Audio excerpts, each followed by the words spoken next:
And I'm Mhm. like, everyone's gaining weight. There's so much depression. Marriages are breaking up. Like, otherwise, women's health is treated like small men, including mental health. There's also this bias that women tend to somaticize psychological disorders. Like, women are more likely to come in and it's all in her head, right? There's a whole bias, centuries. And then when we look at how we change how we think, that's through research, through study, through evaluation. So the NIH budget in 2023. Now, things are changing rapidly with the NIH, but let's just look historically. Okay. And let me be clear, this is not political. No administration has done well for women and women's health research. I'm going to be clear. Nobody. No amount of testosterone or, the FDA approved meds is going to fix a bad relationship. You having Right. sex that you're not looking forward to is you need to have sex worth desiring. Welcome to Cake for Dinner. This is not your everyday mom podcast. We laugh, we curse, we tell the truth, and we're here to ditch the perfection culture. Today's guest is Dr. Mary Claire Haver, board certified OBGYN, best-selling author of The New Menopause and now The New Perimenopause, and one of the leading voices redefining how women understand their bodies in midlife. Dr. Mary Claire Haver, welcome to Cake for Dinner. Oh, thanks for having me. Of course. So before I get started on my questions, I'm trying to keep it to a minimum, but I got so much feedback from like every middle-aged woman on the planet. So I'll try and keep it to a minimum. But I feel like in books, sometimes people skip some of the beginning stuff, and you wrote a letter to the reader. And I want to highlight this one part that I love from your new book. In many ways, this book is a representation of the very best I have to offer. It is a joint production from my doctor's brain, a relentless pursuer of life-changing science, and my heart, an organ I can't keep from promising only the best for my daughters. It's also, in many ways, a love letter to my younger self. I love that. So Aw. I just wanted to highlight that because I think it really emphasizes not just that you're an expert, but that you really care about all of us. And just as a woman who runs a podcast for women, I just think it's so important that you continue to give us information. One thing I would like to move into is in your last book, The New Menopause, it was obviously a massive success and really shifted the conversation really worldwide. So why this book? What did you realize was missing? Um, a lot of the feedback I was getting from women who were in perimenopause was, is this book for me? Like, I just touched on perimenopause and the new menopause. I was really focused on, menopause is one day in your life. Mm. And it is one day after the, medically final menstrual period. And every single minute after that, you are postmenopausal. So the new menopause was really like for those of us whose ovaries had already failed. Right. And so perimenopause is more than just a waiting room for menopause. It is its own very distinct biological transition and really where intervening sooner, we can make the biggest impact for the next 30 years of our life. So I just felt like perimenopause deserved its own book and people were screaming for it. Yeah, makes total sense. You almost don't know that you need that until you're sort of past it. Mhm. Um, Was there a specific moment, either in your own experience or with a patient, where you realized we've been getting a lot of this wrong? So I it started seeing patterns in my clinical practice. And I was fortunate to practice medicine at a big university in a small town. Mhm. And I had really close friendships and relationships with a lot of my patients. Either I was seeing them at church, in book club, at Walmart and drop off, Mhm. or I was working with them. So I knew these women really, really, really well and started realizing, God, we're not all crazy. And I was going through it myself, right? And I'm Mhm. like, everyone's gaining weight. There's so much depression. Marriages are breaking up. Like, what is happening here? And I realized just by leaning on what I've been taught and the biases that were built into the system, I was not serving my patients. So that was and then of course, selfishly it happened to me. And I was like, wait a minute. Yeah. And I think for perimenopause, really the biggest lightning bolt was the mental health picture. Realizing that we double the prescriptions for SSRIs, right? For Prozac and those meds across the menopause transition. And like, are we collectively like going through depression? Like, no, our biology is changing, our neurotransmitters were changing. And just the articles coming out left, right in the last 5 years about the mental health changes and the correlation to the hormone changes in the zone of chaos. And then, one other lightning bolt moment for me for perimenopause was reading Nanette Santoro's paper about the hormone fluctuations. I was under the assumption that you just casually dropped your estrogen levels until they went to zero through Right. perimenopause, not that it was this completely chaotic shift of massive surges and crashes of estradiol and then progesterone, just like the little engine that could come in behind it. And then how that would just wreak havoc on our mental health, on our brain fog, on our joint pain, on our genitourinary system. And I was like, wait a minute, like all these patients I had in perimenopause that I didn't even know how to recognize and put the dots together. I'm like, this is ridiculous. In the book, you say, I can't quote it exactly, but you allude to the fact that you don't want to sound, I think you say dramatic by calling it the zone of chaos. But I so appreciate it being called the zone of chaos because it sort of like normalizes what feels like the zone of chaos, you know? I borrowed the term. So one of my good friends in New York, her doctor called it the zone of chaos. And she was just telling me a story about what her doctor said. And I was like, tell that doctor I'm stealing that term because it Yeah. just catalyzed it. And I started using it on social media. And then we took it to Oprah. And then when we did the menopause special with Oprah, we did a whole video on the zone of chaos. And it just kind of took off and caught. But I do want to give credit where credit's due because Yeah. nothing else describes it the best. It just resonates with women so much. So much. I had a personal experience. I don't know. I was probably in my early 40s. I went to the gynecologist just for like an annual.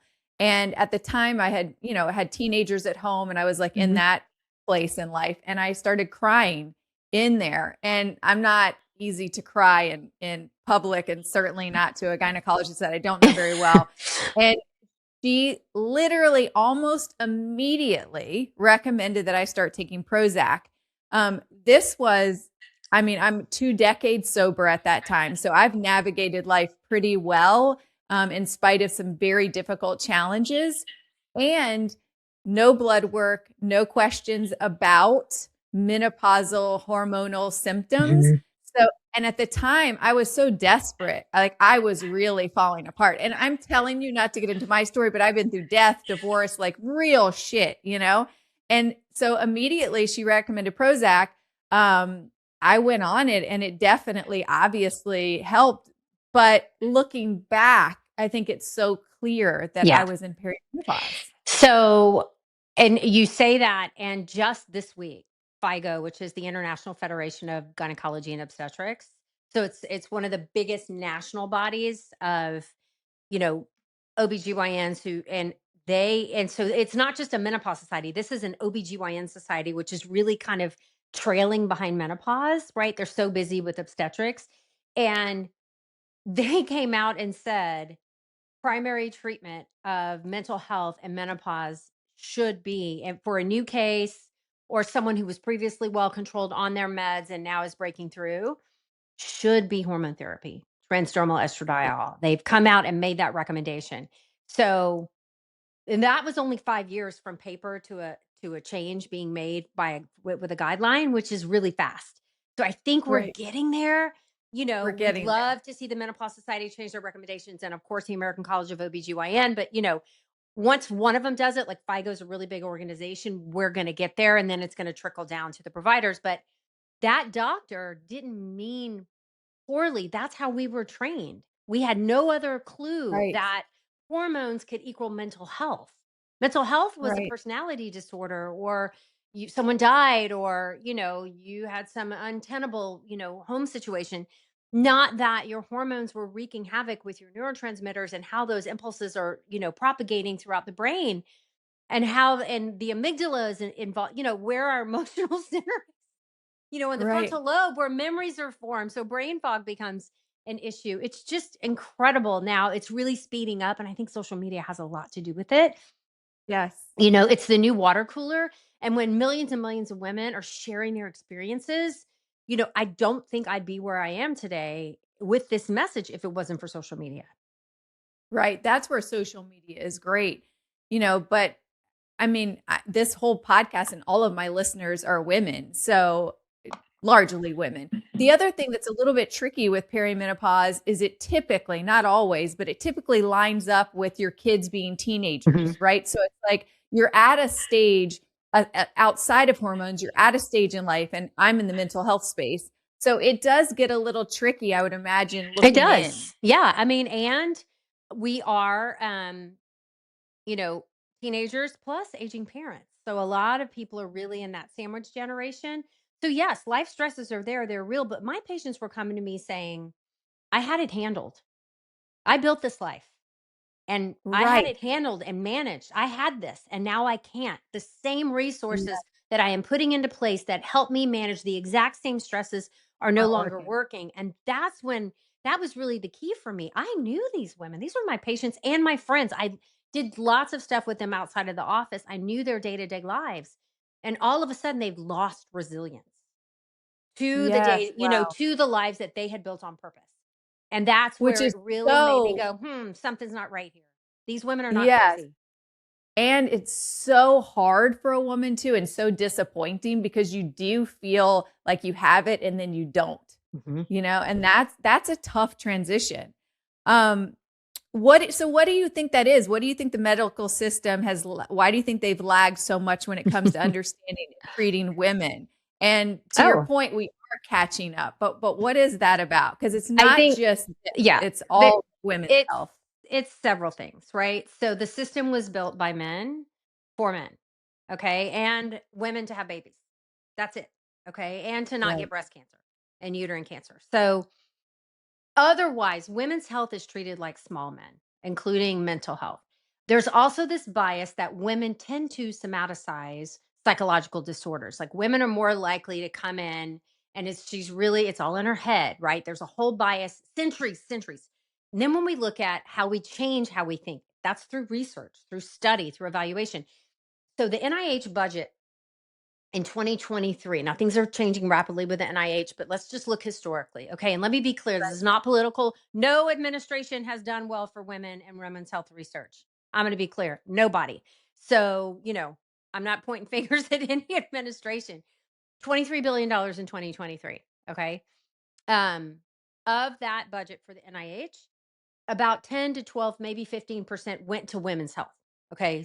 Diseases specific to women, like autoimmune disease, like PCOS, like endometriosis, like pregnancy related stuff. And the lion's share of that funding went to pregnancy, which is important, and breast and ovarian cancer. Okay. Gynecologic cancers. Not how females disease differently in their hearts, not how females disease differently in their bones and their brains, not for Alzheimer's specific to women, because two-thirds of Right. Alzheimer's patients are women. It's like, so then when we like look at women's health and I type in the word pregnancy right now, okay, in if I go do a search in like a database, like PubMed, and I say, okay, pregnancy, right now about 1.2 million articles come up. Just think about the brain power, the people, the money, going to your boss to like fight for this paper, applying for money from the NIH to make it happen. Okay. Then I'm going to type in the word menopause. Right now, it's about 99,000. 12 to 1 right now. Okay. Wow. Now I'm going to type in the word perimenopause. It's 9,000. Hmm. The first article ever mentioning the word perimenopause was in 1977. So women are owed centuries of research here. So it is Hmm. not one individual clinician's fault. It is not one individual institution's fault. This is a systematic problem where we were treated as small men with breasts and uteruses, and now we're paying the price. Wow.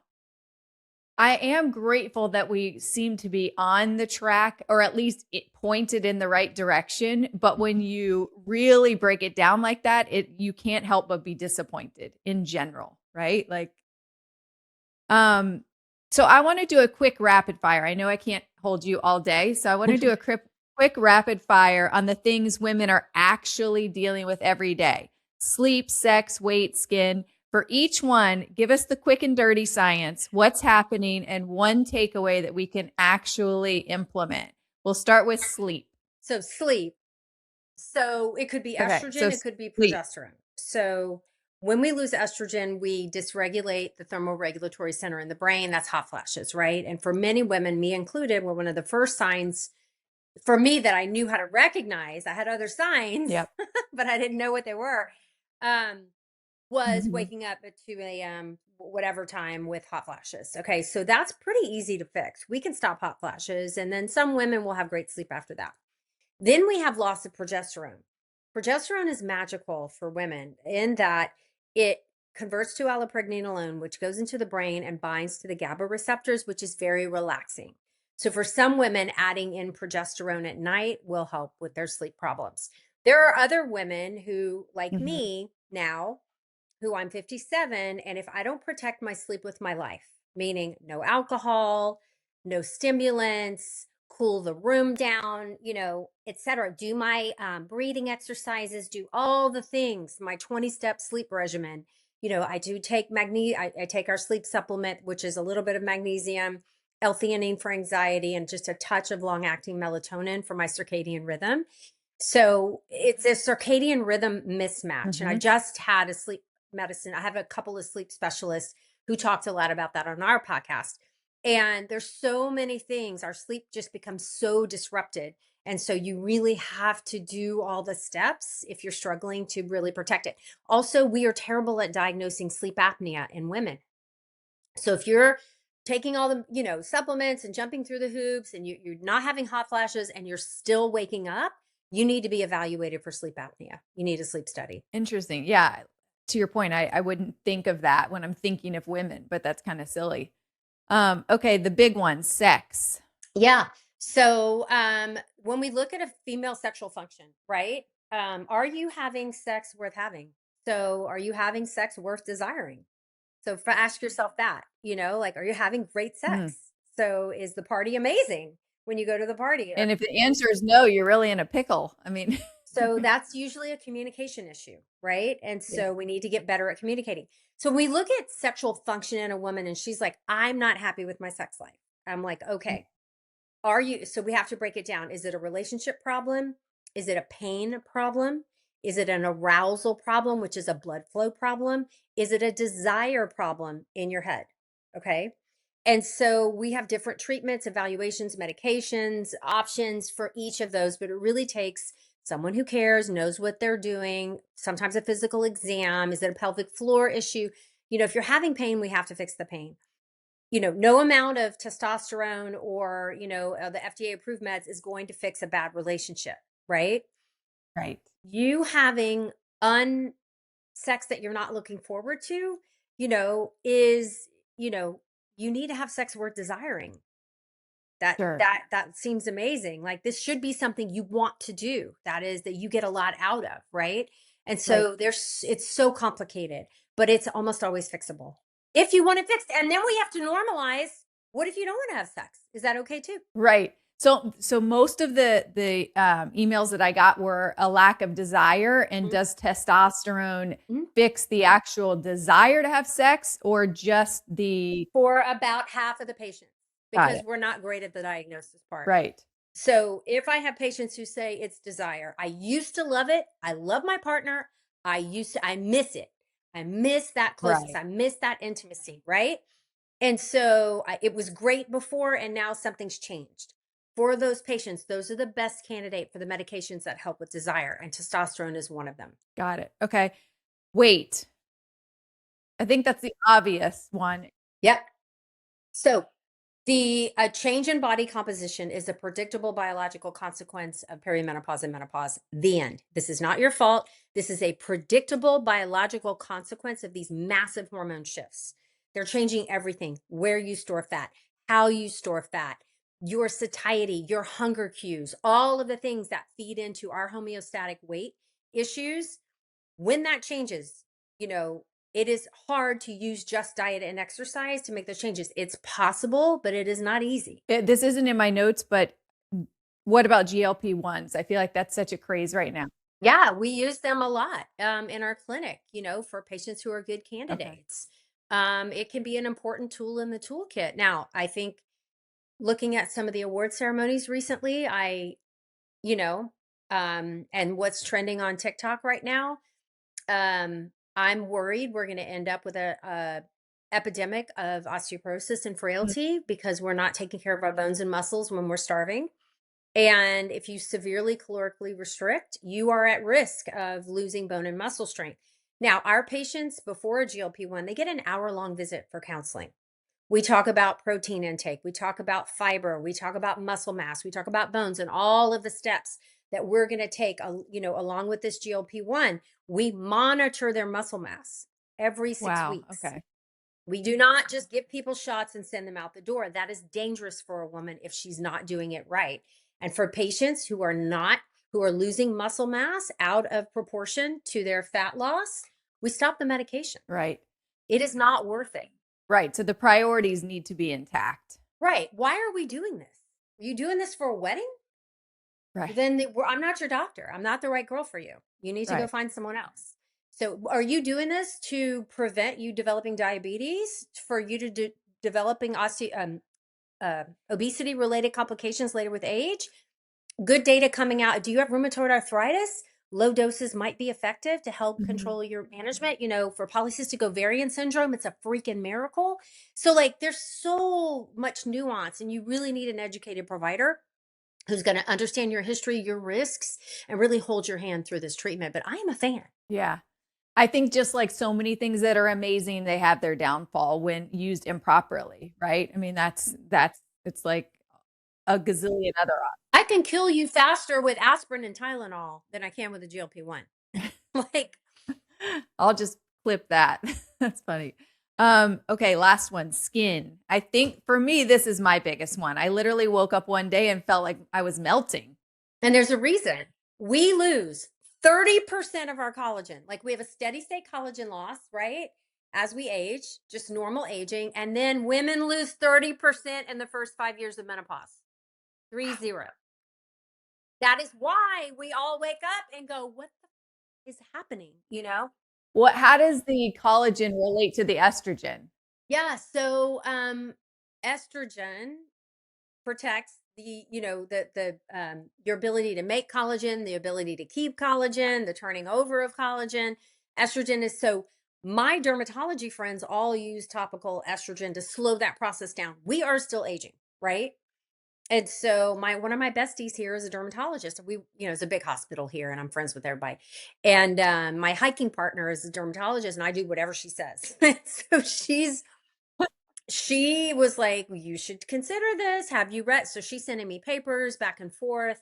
And topical estrogen can attenuate the process. You're still aging, right? You still have to eat the Right. nutritious things and exercise regularly and get enough sleep and all that. But just taking estrogen away will increase, you will lose 30% of your collagen in the first 5 years. Yeah, it's also a journey in acceptance and letting go, right? It's like put the estrogen on your face, do this, do that, eat well, lift weights, but also accept that we're all aging. Mm-hmm. Mm-hmm. And there's no Benjamin Button option, you know? In my world of mental health, I've seen many women completely transform once they're actually understood and treated properly. In your practice, is there a patient story that really stands out where things shifted in a meaningful way? Yeah, and I have several examples in the book where women absolutely felt like they were going crazy. Like Yeah. they could not understand. It was cataclysmic for them what was happening to them.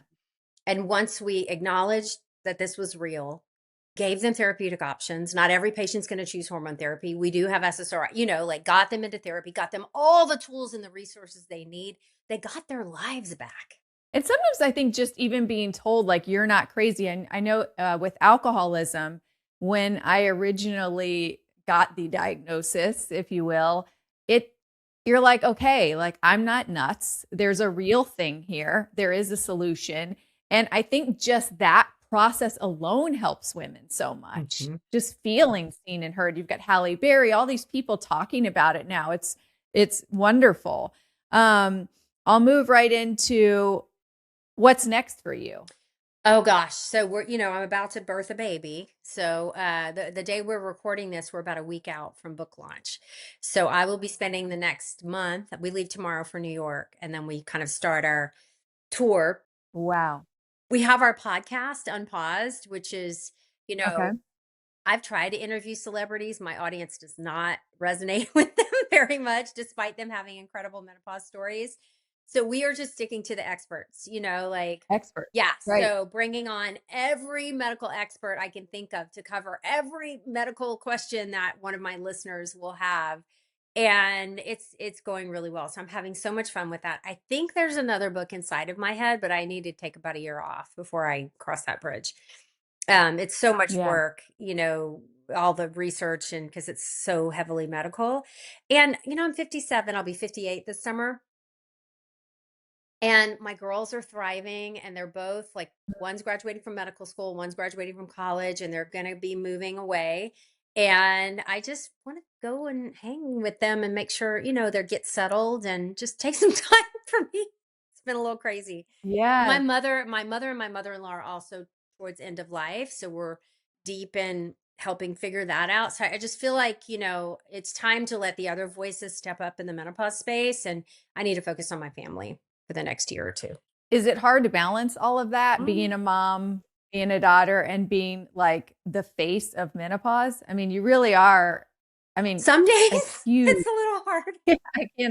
I bet. Some days it's such an honor, and I take it so seriously, but 2025 was my year of yes. I said yes to everything, every conference, every speaking opportunity, everything. Cause I was like, oh, this wave. And we need to get this message out to women, but 2026 has been my year of no. Nope. Mm, Nope. Mm-mm. No, no, no, no, no. Unless if it's not a hell yes, it's a no. It has to make sense. I'm very, very focused on I wasn't able to do the things that I was preaching, right? I was so busy, always on right. planes, that I wasn't eating the way I knew I should. I definitely was not sleeping. My sleep is so disrupted by travel. I was not exercising. And finally I was like, uncle, I got sick multiple times, all these events, you're hugging and loving on people, but Yeah. inevitably I was immunocompromised. I picked up every virus. I was sick constantly last fall. Finally in like December, I woke up and was like, enough. I called my team Yeah. and I was like, I'm done. I got to take a break. I can't, I'm not well, all my Yeah. little, aura ring was like, are you dying? Are you okay? So My Aura Ring is literally hasn't been plugged in a week. I don't even know why I have it on, but I just was like, okay, I hear you. And it's been really nice. Like I've spent the last, we're about to take off again, but I've been home for 6 weeks, just oh, good for you. sleeping in, spending time with one of my daughters is still here, going to visit the other one, doing little things here and there, but not this crazy schedule. So balance is tough. I actually just interviewed an author and her book is called Balance is Bullshit. So, Yeah. okay, I have one more question. When you step back from all of this, what do you hope your legacy is in this space? Two incredible young women who are going to change the world. My daughters. Nothing else matters. I love that. You know, my books will stand, other books will come, but like I need to, you know, that they are going to be happy, healthy, well adjusted humans who make the world a better place.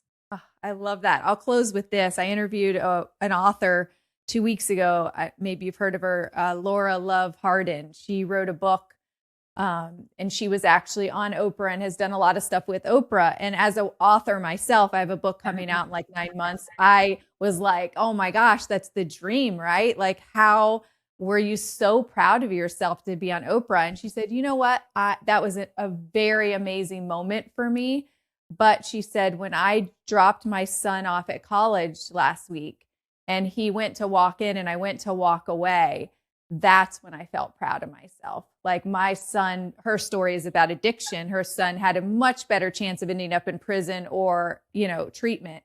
And instead she was dropping him off at college. And so many women I've interviewed who've been on Oprah or done these amazing things, when you ask them questions like that, it comes down to being a mom. And I just like love that. I love it for all of us.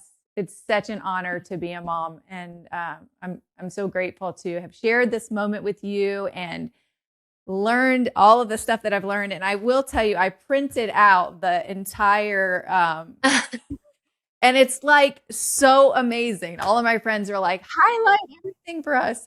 Yeah, I just want to thank you from every woman that for not just doing the research, but for taking the time to really care about all of us. And in your year of saying no, thank you so much for saying yes to this interview. It means the world to me. It really does. Well, thanks for having me.